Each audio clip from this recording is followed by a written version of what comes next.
Here we go again. They can't stop. I keep telling y'all, they cannot stop. A'ja Wilson wins Time Athlete of the Year.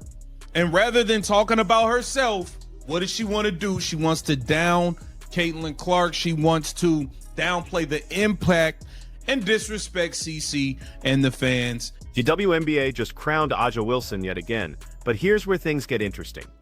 Instead of simply basking in her moment and celebrating what should have been a pure victory, she took direct aim at Caitlin Clark. Time magazine named her their 2025 Athlete of the Year, which is obviously a massive honor, and she made the deliberate choice to use that prestigious platform to mention the league's biggest attraction during what should have been her personal victory lap.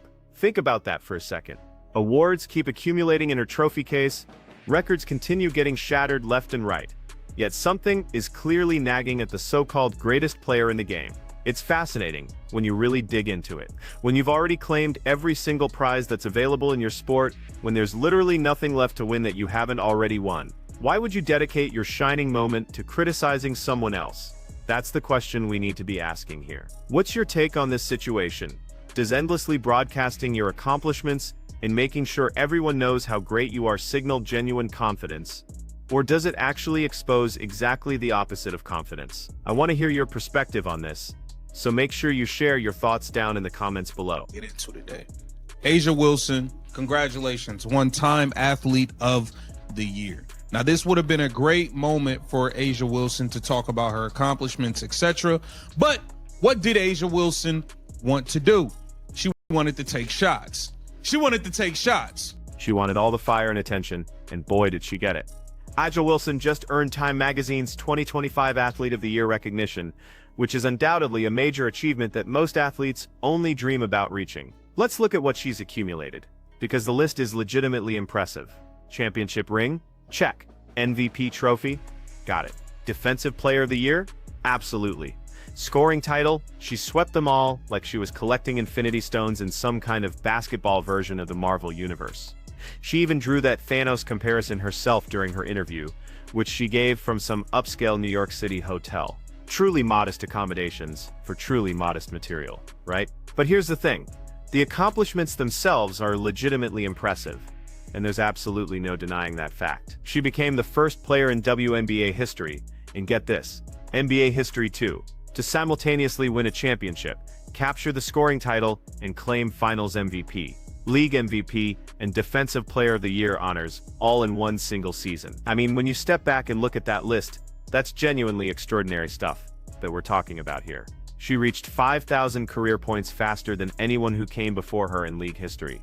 This marks her third championship ring, her fourth MVP trophy, her second Finals MVP award, and the catalog just continues expanding and growing with each passing season. Then we dive deep into it, and it seems like there's some paragraphs from this article that put down Caitlin Clark in order to prop up A'ja, which is crazy because if you guys remember, Caitlin Clark was Time's Sportsperson of the... But here's where things get really revealing, and this is the part you need to pay close attention to. During what should have been purely her moment, her grand celebration of being crowned the top athlete in women's basketball, the spotlight shining directly on her and her alone, she couldn't restrain herself from bringing up other topics. The conversation suddenly pivoted to Caitlin Clark, and just like that, we're discussing toxic, racially divisive narratives instead of celebrating basketball excellence. Time magazine, with their pretty transparent political leanings that most people can see from a mile away, determined that this was the ideal opportunity to explore the supposed controversies surrounding Caitlin's arrival into the league. They decided to push this storyline, this narrative that Caitlin Clark was virtually single-handedly responsible for rescuing a league whose foundation had been established over decades by a predominantly black player base. And well, she had some pretty strong opinions about that particular narrative. She claimed it wasn't personal, saying she'll succeed regardless of what anyone else does or what attention anyone else gets. She's out there winning MVPs, capturing Olympic gold medals, building a resume that she believes nobody's capable of touching or matching. Then she added this interesting bit about how the history got erased temporarily, which really bothered her on a deep level, because in her view, countless women endured serious hardships building the league from the ground up, and their contributions were being overlooked. time. In 2024, Caitlin Clark's rookie season helped the WNBA hit milestone TV and attendance figures, but Clark's emergence created a toxic, racially divisive narrative that she was almost singularly responsible for salvaging a league whose foundation had been built by mostly Black player base. I'm going to stop right there because, like I said, Caitlin Clark was Time Sportsperson of the Year last year, and in that article, she was asked multiple times about these narratives around Caitlin and the racial divide that happens in America, and specifically around women's basketball. It has gotten so insane, and she has denounced it so many times. She said it in the Times article that she doesn't want her name to be used for these different negative and divisive things that it's used for, and the fact that Time Magazine named her Sportsperson of the Year in 2024, and then in 2025 turn around and put something like this in an article, by the way, you guys, that is supposed to prop up Asia. But it clearly was personal, and the evidence is right there in her own words. Otherwise, why even raise the topic during your Time Magazine interview? If you're truly content and secure with your achievements, you don't spend your victory lap addressing what someone else is doing. You simply celebrate your own achievements and keep advancing forward on your own path. The insecurity pattern extends far beyond just this one interview. It's been remarkably consistent throughout her various interactions and comments regarding Caitlin since the rookie arrived. When someone new comes into your space and immediately captures the attention and admiration that you've worked years accumulating, it can trigger some serious feelings of inadequacy, and that's honestly a very human response. But how you choose to handle those uncomfortable feelings determines your character. You can either recognize that different players bring different things to the sport, that there's plenty of room for multiple stars to shine, and that someone else's shine doesn't dim yours in any way. Or you can spend your valuable time and energy trying to convince everyone that you're the real star and the other person only gets attention because of unfair advantages or privilege. Aja has consistently chosen the latter approach throughout this entire situation. The genuinely frustrating part about all of this is that Aja has legitimate accomplishments that are absolutely worth celebrating on their own merit.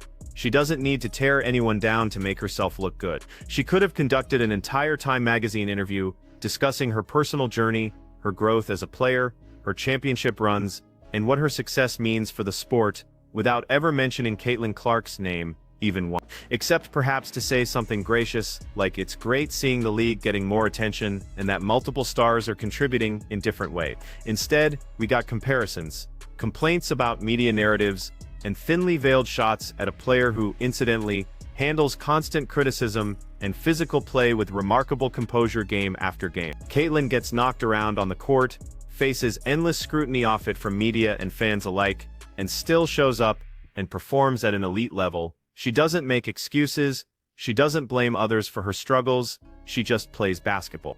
That's the fundamental difference between confidence and insecurity on full display. Confidence is quiet and doesn't need the spotlight. It doesn't need constant validation or recognition from others. It doesn't need diminishing others to feel secure in itself. Insecurity is loud and demanding. It constantly needs reminding you of achievements. It needs ensuring you know that someone else's success isn't really deserved or earned. Aja Wilson is insecure, and that's just the reality we're witnessing. Her achievements are absolutely real and nobody can take those away. Her talent is legitimate, and she's obviously an elite player.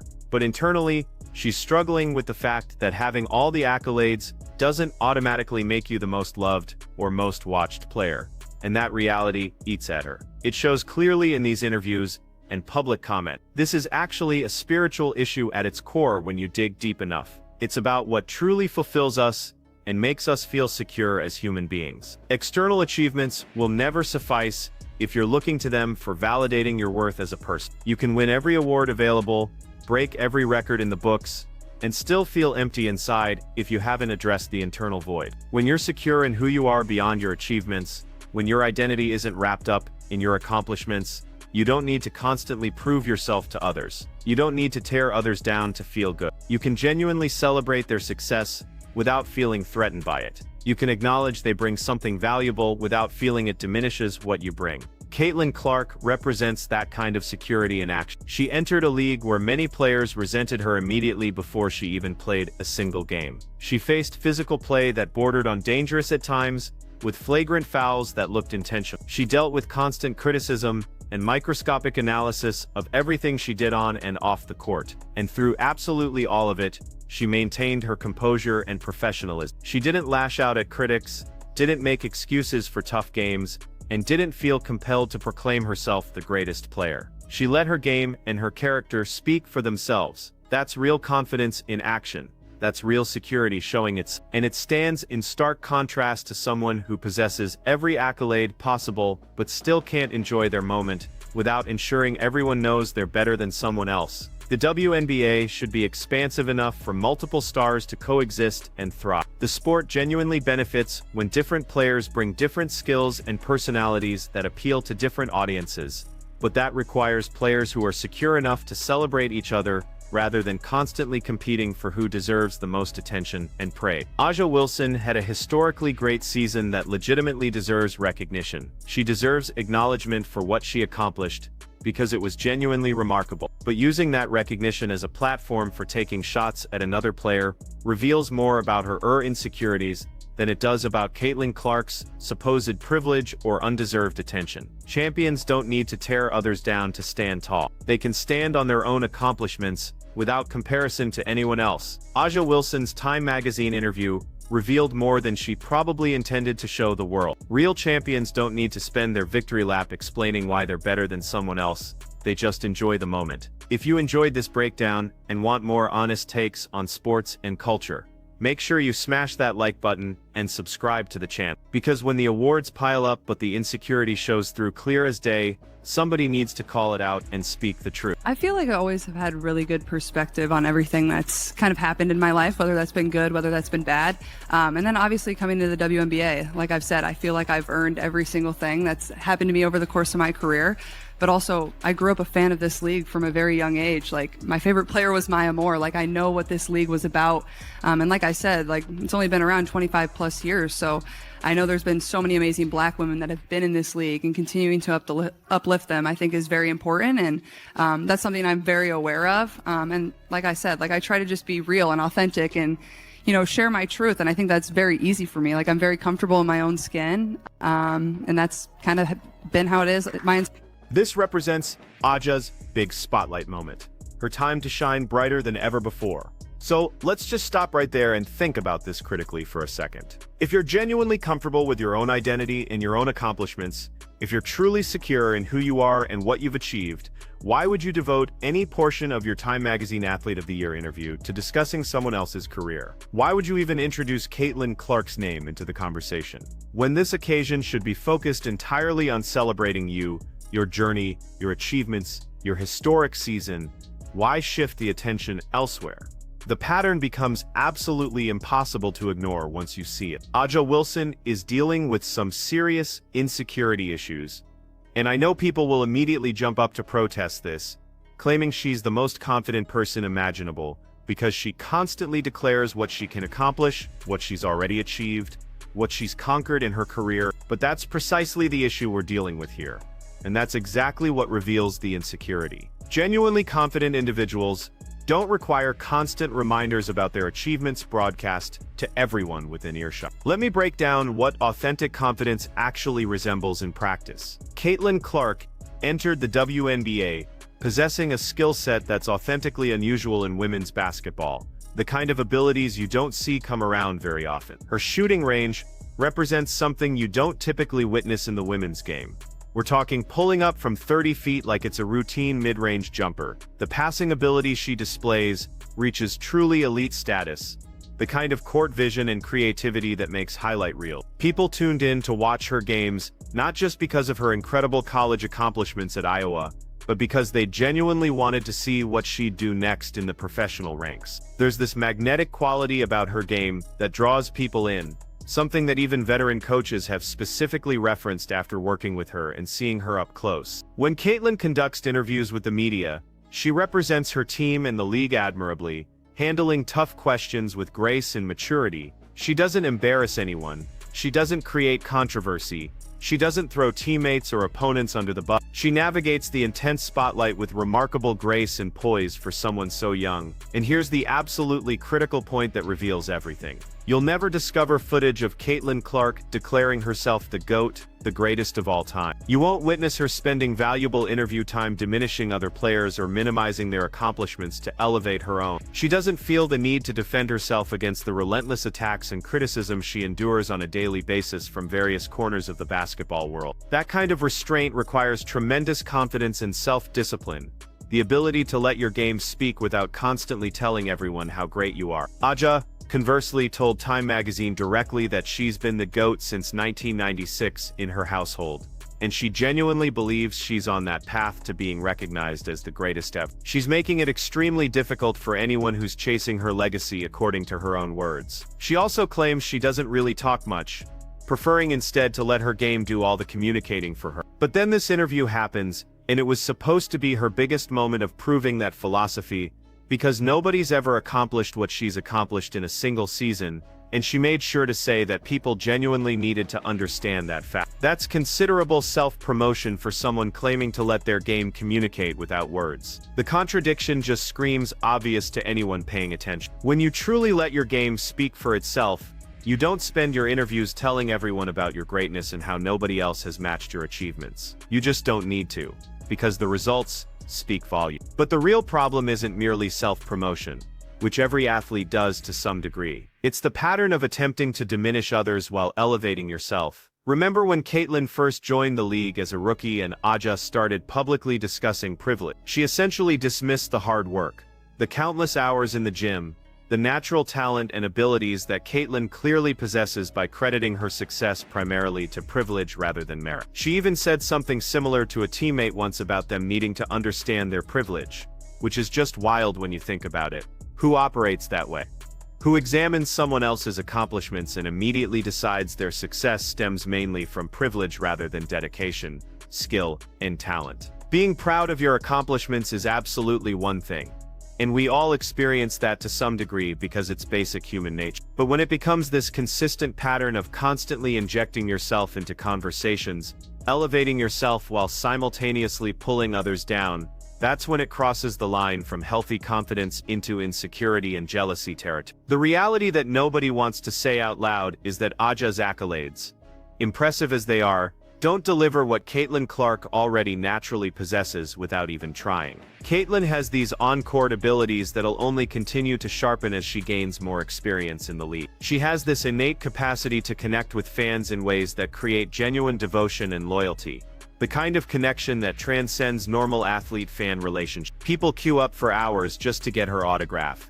They tune in specifically to watch her play even if they don't care about the other teams involved. She brings something to the sport that transcends basic statistics and box scores, something intangible but undeniably real. Aja can execute that signature elbow shot of hers after setting what appears to many observers like an illegal screen that creates the space she needs. But that's another conversation for another day. She can perform all the things that have brought her success, but she doesn't possess that unique quality that makes people who don't typically watch women's basketball suddenly become interested and invested.